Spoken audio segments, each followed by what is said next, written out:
ചേച്ചി പേര്? ഭിന്ന. ചേച്ചിക്ക് എന്താ സൗഖ്യം കിട്ടിയേ? ഡിസ്കിന്റെ പ്രശ്നമായിരുന്നു, സർജറി പറഞ്ഞതായിരുന്നു ഡോക്ടർ.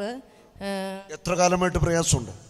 കഴിഞ്ഞ ഏപ്രിലിൽ എനിക്ക് ഇരുന്നിടത്തുനിന്ന് എഴുന്നേൽക്കാനായിട്ട് വളരെ ബുദ്ധിമുട്ട് അനുഭവപ്പെട്ടു. ഡോക്ടറെ കാണിച്ച് അമല ഹോസ്പിറ്റലിൽ കിടന്നു. രണ്ടാഴ്ച റെസ്റ്റ് പറഞ്ഞതാണ്. പക്ഷേ മെയ് ലാസ്റ്റ് ആയപ്പോൾ സാബു ബ്രദറിൻ്റെ ധ്യാനത്തിൽ കിടന്നുകൂടി. രണ്ടാമത്തെ ദിവസം രോഗി സൗഖ്യ പ്രാർത്ഥനയുടെ സമയത്ത് ഈശോ എന്നെ തൊട്ട് അനുഗ്രഹിച്ചു. ഞാൻ സൗഖ്യപ്പെട്ടു.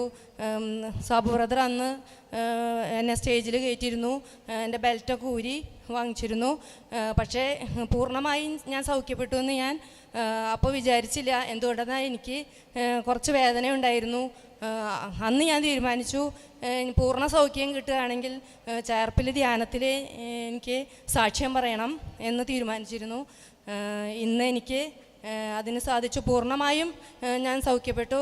ഒരു സർജറി പറഞ്ഞ ഞാൻ ഇന്ന് എഴുന്നേൽക്കാൻ യാതൊരുവിധ ബുദ്ധിമുട്ടും ഇല്ലാതെ സൗഖ്യം പ്രാപിച്ചു. ഈശോയുടെ തിരുഹൃദയത്തിന് 1000 നന്ദി, സ്തുതി, സ്തോത്രം, ആരാധന. ചേച്ചിയുടെ വീട് എവിടെയാ? പെരിഞ്ചേരി, ഒല്ലൂരടുത്ത്. അവിടെ നിന്ന് വന്നാണെന്നല്ലേ? എത്ര നാൾ മുമ്പ് ഈ നമ്മുടെ താമസമുള്ള ധ്യാനം കൂടിയത്? മെയ് മാസം ലാസ്റ്റ്. ഈ കഴിഞ്ഞ മെയ് മാസം ലാസ്റ്റിലാണ് ഈ ചേച്ചി നമ്മുടെ ധ്യാനത്തിന് പങ്കെടുത്ത് നട്ടല് ഡിസ്കിനൊക്കെ ഓപ്പറേഷൻ പറഞ്ഞെന്നാണ്. അത്ഭുതകരമായിട്ട് കർത്താവ് സൗഖ്യമാക്കി.